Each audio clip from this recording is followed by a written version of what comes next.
And welcome to Picks and Parlays. I'm Ali Burns. I've got a couple of free college basketball picks for you today, Thursday, December the 10th. It's kind of a short card. Sometimes these can be difficult days because, there's just not a lot to choose from. But if you do some homework, and also the lines tend to be a little bit sharper when there's not as many games. But if you do a little bit of homework, you got to get to the bottom of things. And that's what I was doing. So, two games popped out at me today. I like the North Dakota State at San Diego State game, and I am also into the SDSU at ASU game.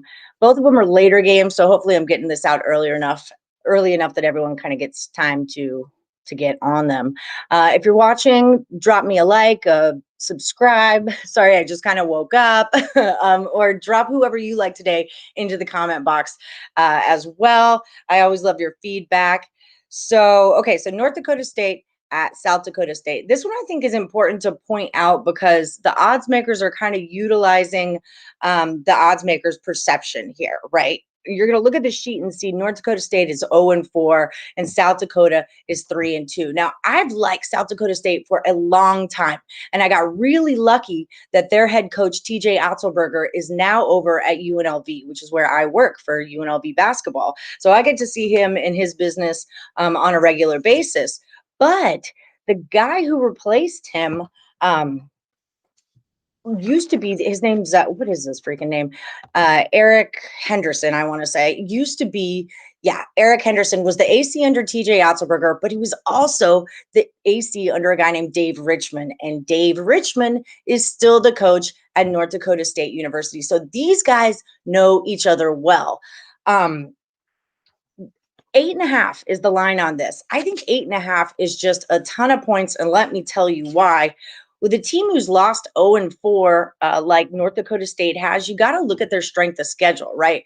They played Kansas. They only lost by 4 to Kansas. I cashed on them there. They played Creighton. They played Nebraska. They played Nevada. So we're talking about a team whose coach is putting them in a situation where they've got to bust their butts to even be able to compete at the level with that kind of talent, right? Now, South Dakota State, they played Bradley. They played Iowa State. Granted, Iowa State's only 1-1. You know who they beat? It was Arkansas Pine Bluff, so we don't know a lot about Iowa State. They played St. Mary, Utah State, and West Virginia, so I'm thinking strength of schedule here. I really like North Dakota State with the 8.5 points here. They are going to go like this. They are going to bash heads, and it's a like master versus the grasshopper kind of a situation. South Dakota State won this matchup, I think 5 or 6 or 7 times in a row before the last time that they played, where North Dakota State took it down. So anyway, that's my play. You guys don't let me ramble. Hi, all y'all in the chat.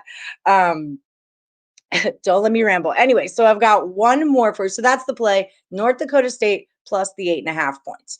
So the other game that I'm looking at here is SDSU at ASU. Okay. And when I do my handicapping, one thing I really look for is teams that have played D2 schools or teams that go into overtime a lot. And the reason that I do that is because it screws with their scores and their stats. And I'm a stat girl. So that's what I'm looking for, right?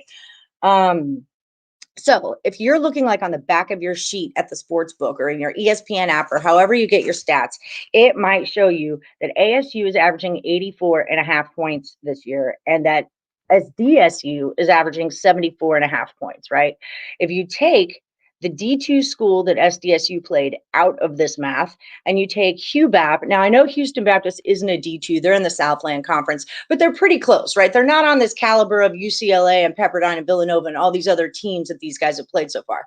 So if you take those out, Arizona State's average of 84.5 points drops down to 79.3, and SDSU's 74.5 goes down to 71. So when these things happen, two things. One, I want to take this game under the total. Total is at 142. I like it to go under that.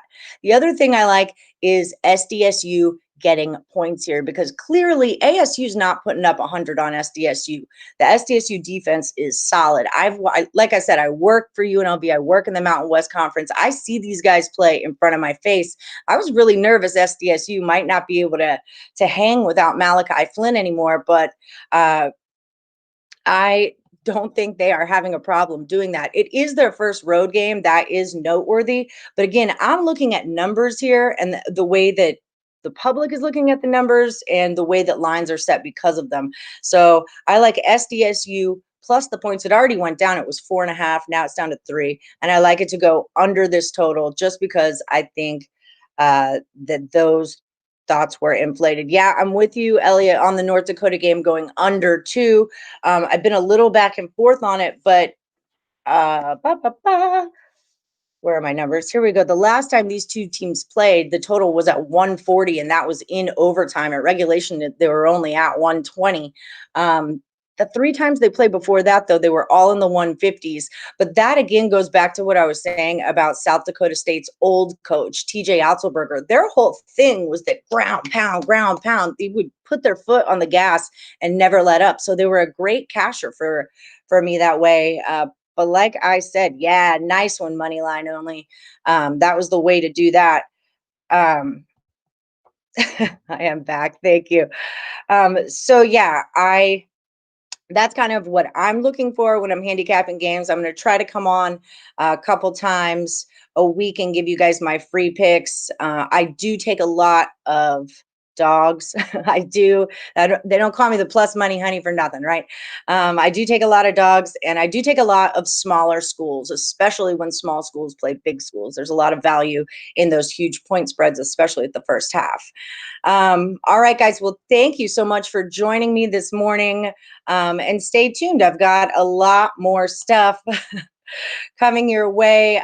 We also have a Total Chaos today. Don't forget about Total Chaos at clearly I can't do both of these things at once. Okay. We've got Total Chaos today at 7 p.m. Eastern. Sean Higgs is going to take on Chip Chirimbus for Total Chaos college football. They're going to go through 10 college football games and give you their play on the over or under. All right, guys. Thank you for joining, and I will see you soon later on today when you join me then. Don't forget, like, subscribe, and ring the bell for notifications.